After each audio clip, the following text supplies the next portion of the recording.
We were oh, okay. Only independent, and yes, Currently are. Right. yes, and Yeah. I switched to that as a result of the attack on the Capitol after Mhm. the first Trump's first, Mhm. well, his defeat in that one election. I just said, and just on the other part of it, Mhm. the Tabb family was known for being big Democrats. Hmm.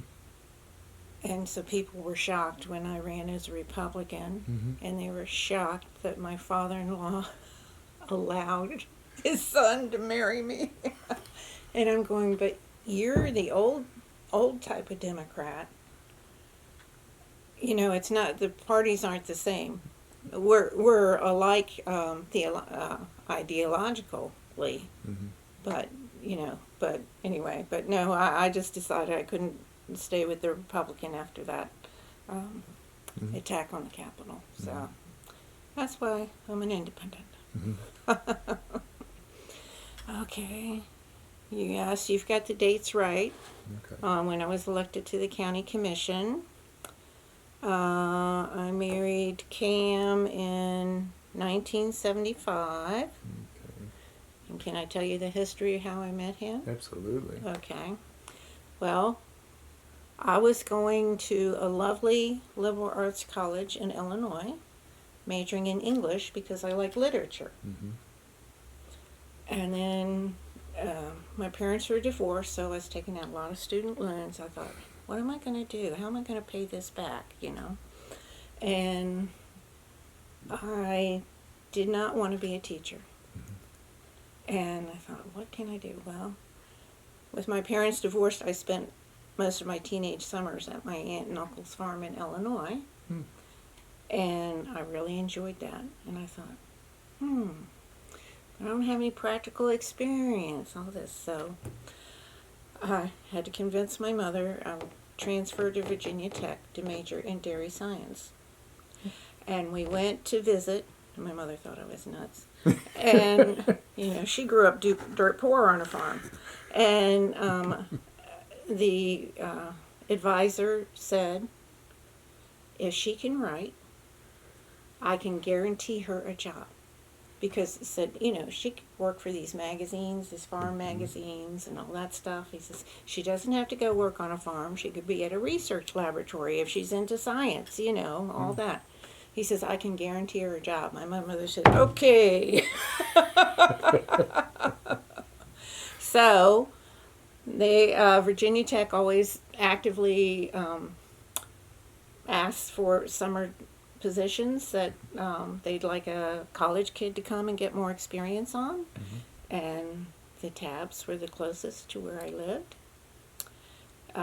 So I spent the summer at the Tabb farm milking cows and feeding calves and ran a combine for the first time and so forth. And the last night I was there, well, and I only went home on Sunday mornings to be with my mom. Mhm. Because we were milking, you had to get up way early, and you never knew when you'd be done.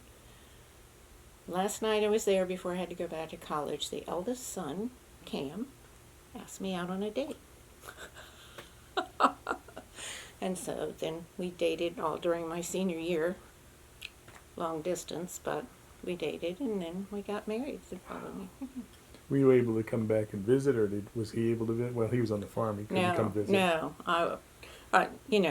We didn't do much, but Yeah. during breaks when I was home and stuff. Yeah, Mm-hmm.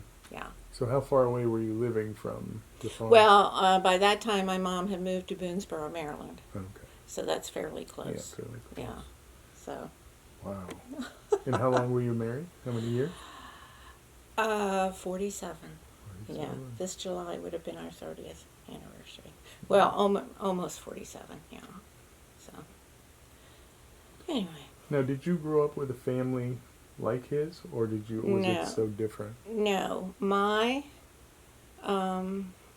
father was a World War II veteran, and he met my mom during the war, and then they got married in 45. And he grew up dirt poor on a farm in Kentucky. But he, as a GI, got trained as a mechanic. So when he came out of the, when they got married in 45, they lived a couple years in Illinois, where my mother's from. And then he wanted to open a garage, and he had been in this area during the war. He drove around a lot of generals and stuff like that. He was overseas too in the Philippines, but so he'd been exposed to the Metro DC area, and that's where he wanted to start his garage. So they moved, and he built a garage in Kensington, Maryland, and was very successful. Wow. So, yeah. So he really, compared to how he grew up, they were really poor. Yeah, Much well, better. it was the Depression. Yeah, and, well, sure. and they were tobacco farmers. Good grief. So you talked about plowing with horses and stuff. Yeah. Well, my mom's family did the same thing, but they were, corn and wheat and grain. But they were both farm families. Yes. Wow. So you tried to get away. You were taking lit. It was lit. But then Yeah. Yeah. You're And I destined just, to be. I just, then there weren't as many opportunities for women in other fields, and there was I loved to read, but I knew I wasn't a talented writer. So or I didn't have the creative gene, maybe. That was, I don't know. Anyway. How were you writing with nonfiction? I mean, when they first talked to you about doing articles for anything. And, I'm pretty good with that. I Yeah. mean, I think I'm pretty good. Mhm. But, yeah. I've, another interesting thing is that the Tabbs kept a diary. The only time since they've been at Vinemont, they did not write down anything during the Civil War, because they knew that if, it was just in a notebook, that if, for some reason, if they were overrun by whoever the enemy was at that time and found something that, maybe they had talked about troop movement or anyway, they just thought it was safer not to do that. So, but we have all those diaries. I'd love to find a way to have them scanned and preserved.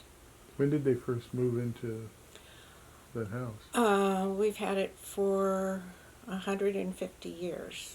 So it's, really 153 years. I can't think. So that was obviously before the Civil War and early 1830s, maybe? Yeah, I can get 30s or you 40s? I can get you the exact date. Okay. I should be able to know what it is, but Yeah. okay, fine, Mom. Yeah. And even if it involves having those scanned, maybe we could find somebody to underwrite the scanning. Yes. And then you would have it, and then we could have it in Right. our Yes, thing. that would be lovely. I'll I mean, talk to Lori about we've that. got them in a fireproof safe, Good. but some of it's very hard to read Yeah. Well, I'm because sure it was is. done with an ink pen and different Yeah. people's writing. Right. But with some of the computer programs they have That's right. these days, You might be able to.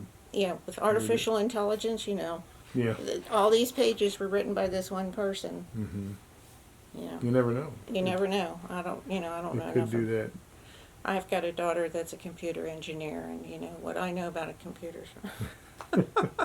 I grew up with them, and Oh, yes. they were just starting when I started college. Yeah. And I had friends in what they called computer science then, but such a mess. Right. But they were filling out the key cards and all the rest Yes, of this stuff well- to write programs. Well, that's what I remember at Virginia Tech. I was taking a genetics course, and we were supposed to do some, kind of play around with these different pigs and their characteristics, and do planned matings and see what you got. And we had to punch cards, That's right. and then the professor had to take it to the Computer center. Yeah. Yep. And the kids that were in computer science spent most of their time standing in line to take their cards and to run to see if whatever program they were working on worked. Yeah. It was Yeah. amazing in the bookstore, all those boxes of cards because they had to buy their own cards, Yeah. and all those computer nerds were carrying those boxes to class, and they'd run their program. They'd have to stand in line, Yeah. and if there was one line out, Glitch. Yeah. it would kick it it back out. up. I That's know. right. Yeah, and Oh. my mom worked at the Federal Reserve Board after my parents divorced, and she did the bookkeeping, and they had these huge computers, mainframes, air-conditioned rooms, and all that. And when it printed the paychecks, she had to be there. She had to be physically in the room when it was printing paychecks. And then if there was any issues, she had to stay late. And so that's how I learned to drive in D.C. was to pick my mom up because she missed her ride home. So And you know something's always going to go wrong. yeah. So anyway, Oh, that's wild. yeah, I digress. So No, that's fine. I'm trying to keep going. But it does help to date things. Yeah. You know, every comment is a memory of what happened. So it's Yeah. all history. Right. You know, so Yeah. it's And we've probably seen, I don't know, how you quantify the amount of change we've seen. You know, you and I, mhm. compared to 100 years ago, or, Yeah. you know, yeah. You know, the jobs. My wife and I both were journalists, and so that was our dream to work for newspapers. Yeah. Which we did as they died. Yes. And then we jumped. It's like an ice flow. We had to jump from place to place. Her first paper she worked at is gone. My first one is gone. It's just all these, yeah. and then we finally just jumped out right at the last moment. Right, yeah. But we were able to see it. Yes, I know. We were very lucky to see it at not its peak, but it was close to the peak. Right, And now it's gone. yeah. Well, and for better or for worse, network TV. Mm-hmm. That's something. Yeah. Yeah, we had 3 stations plus PBS. Yeah, right. That was it. Yeah. And you know, you did your shows, you had your schedule, The TV you know. guide or the- Yeah. Yeah, absolutely. So what else are we on? Yeah, role of organizations like CEOS and 4-H, and yes, I've been we actually, I don't know, 1976, the Lady Fairfax CEO, well, it wasn't called CEOS back then, but we formed that, and we were kind of the the younger generation, and And what did that stand for? CEO. community education and outreach, I And think. outreach. Okay. Yeah, but it used to be called the Farm Women's Club. Oh. Mm-hmm. Yeah. So